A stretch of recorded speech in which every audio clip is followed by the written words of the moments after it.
someone who spent their holidays immersed in nature.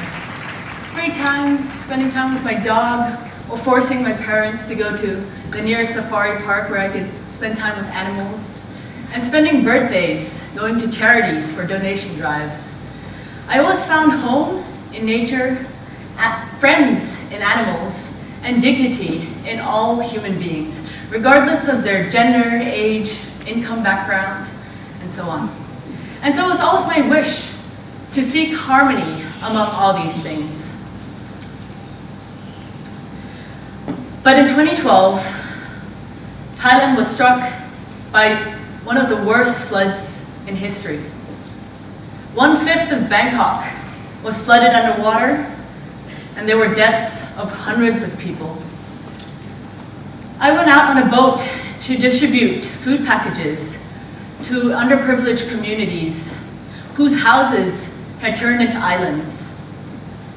And as I handed out these packages, I realized that harmony that I was seeking was not possible in the face of climate change. So I made it a personal mission to learn more about these issues and get involved in the solutions in the way I could.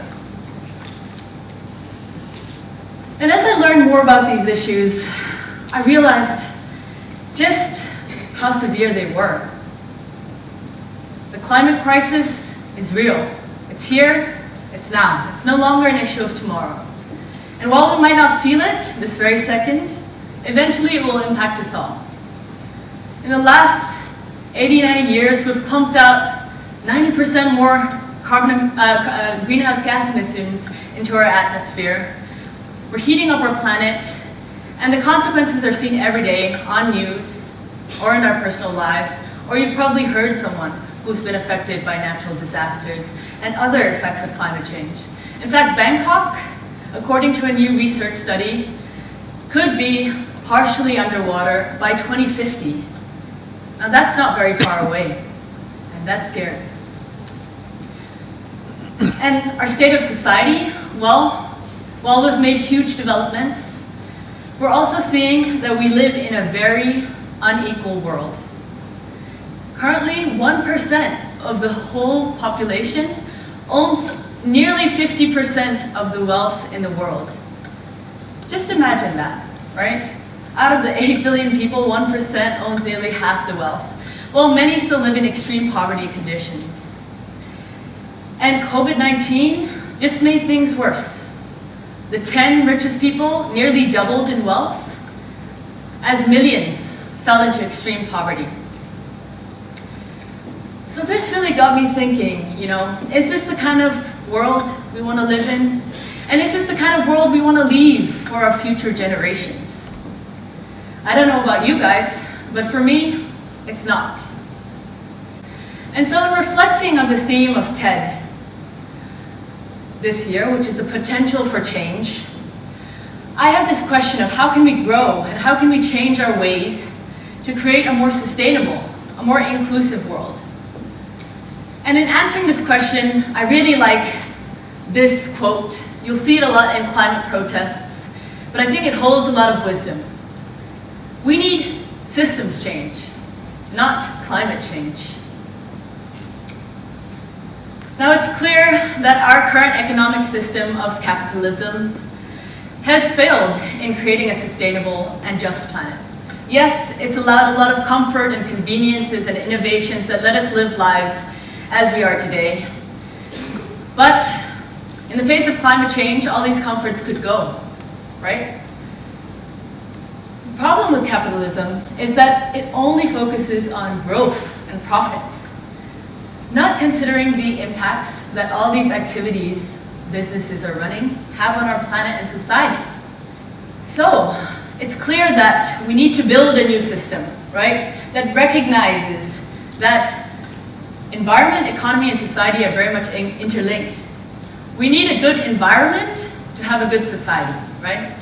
If there's air pollution as there is now every day, that's going to cause health impacts on people, and that's going to cause, more sick leaves, and eventually it's going to cause impacts on economy. These things cannot be separated from each other and have to be seen in a systems view. So we need to create a new economic system that not only considers economic value, but also human value and also environmental value. How do we do this? I had the chance to join Enactus a couple years ago, and that's when I found something that really aligned with me. And that's the concept of social entrepreneurship. So, social entrepreneurship, what is it? We hear it a lot maybe, but maybe not many people understand what it is. It's basically using the force of business to solve social and environmental problems. So it makes money, it makes profits, as a business does, but the purpose at its core is to solve a problem. Now, I really like this idea, right? Because the self-sustainability of it makes it a resilient solution. And there's a lot of creativity you can explore in building solutions through social entrepreneurship. So, I was involved with this club for many years, eventually led the club, and took the whole team down to the Philippines, where we did a service trip. And here we did several initiatives, one of which was creating a little compost business within a rural school. So we built bins there and trained the staff to operate these bins and also the students. And then we taught them how they can make fertilizers from composting their food waste, which they can sell to rice farmers, and then get money to continue to drive the solution. So this is a very small pilot of what a social and entrepreneurial model can look like. But that's what I learned. When you put your money in charity, it only has one life, right? You give the money, it's used, it creates its impact, but it doesn't come back to continue the solution. But with social entrepreneurial initiatives, you put the money, it creates an impact, it creates more money that goes in the system, and that money has endless life. The second thing we did as well is run a boot camp on entrepreneurship for the rural students. And it amazed me what ideas they came up with. They came up with many entrepreneurial initiatives, and at the end we even saw some students build a business after the boot camp. And that was really touching, right? Because many of them initially thought of leaving their hometowns after graduating, but some then reconsidered doing so when they realized they can use the power of business to create money in their own neighborhood and stay there. And so that's when I realized poverty is not a lack of potential, but it is a lack of access to resources and services that enable people to fulfill their potential, right? So these kids in the rural villages were full of potential, but they just needed some support to get that out there. And once they did, they could be their own change makers. And now they can create their own impact. And for me, that's the most sustainable. So a couple years down the line, I ended up at UNIS Thailand, which is where I work now. And UNIS Thailand is co-founded by Professor Muhammad Yunus, who is also the chairman of our organization. Now this is very exciting to me because I'm not sure if you know of Professor Yunus, but he was the 2006 Nobel Peace Prize laureate who has really basically globalized microfinance movement, but also the social business movement. So he was already an inspirational figure to me, and now I can have him as my big boss, if you will. So in my time at UNIS Thailand, I've been very, very lucky and honored to be able to meet Professor Yunus, now 3 times in different conferences and dinners, and sit and talk to him and learn about how he launched the social business movement and some of the case studies that he's done. And through that, I learned even more how transformative social business can be in tackling our social and environmental issues. And I'd like to share some examples of social businesses just so you can get an idea of the scale it can operate at. So the social enterprise and business that Professor Yunus is most famous for launching is the Grameen Bank. Every social business starts from a problem. So he realized in rural Bangladesh there was a lot of poverty. And when he went to talk to villagers, he realized that a big issue and limitation was a lack of finance that they could access in order to invest in starting their enterprise or taking their kids to school and such. The only way they could get that money was by loaning some money from loan sharks that set really high interest rates. So when they had to pay back, it was in big installments and often trapped them in a debt cycle. So when Professor Yunus asked them, well, how much money do you need? It was really not that much. They just needed around $20 or so. So he tried to lend to 5 different rural villagers and see if they would give it back. People thought he was crazy, no one was going to give it back. But eventually, all the borrowers gave the money back. And so, more people started to know about this and come to him to ask for some money. So this movement grew, and eventually he decided, why not just establish this as a bank? But he was going to make this a social business, not a traditional business. So what he did is he flipped the traditional bank model around. So traditional banks only loan to middle income or rich people, but Grameen Bank was only going to loan to the poorest of the poor. That was a criteria in order to loan the money from the Grameen Bank. Traditional banks often loan to men. Grameen Bank decided to loan primarily to women. Most of the lenders from Grameen Bank are women. And most banks charge high interest rates, but Grameen Bank charge low interest rates. Most banks require collateral, Grameen Bank required no collateral. And so he flipped the traditional business model around to serve the poorest of the poor. And the impacts have been incredible. To date, this is the biggest microfinance institution that has been replicated worldwide. And in Bangladesh, there's Grameen Banks in over 8,000 villages. It has been able to loan 10 million borrowers, most of which are women. And they've been able to loan about $40 billion in money to the poorest of the poor. And this has really transformed the landscape in Bangladesh, right? Because now women could access finance, and they could start their own businesses, and they could invest in their children's education. In fact, it's a rule that all borrowers from Grameen Bank has to send their children to school.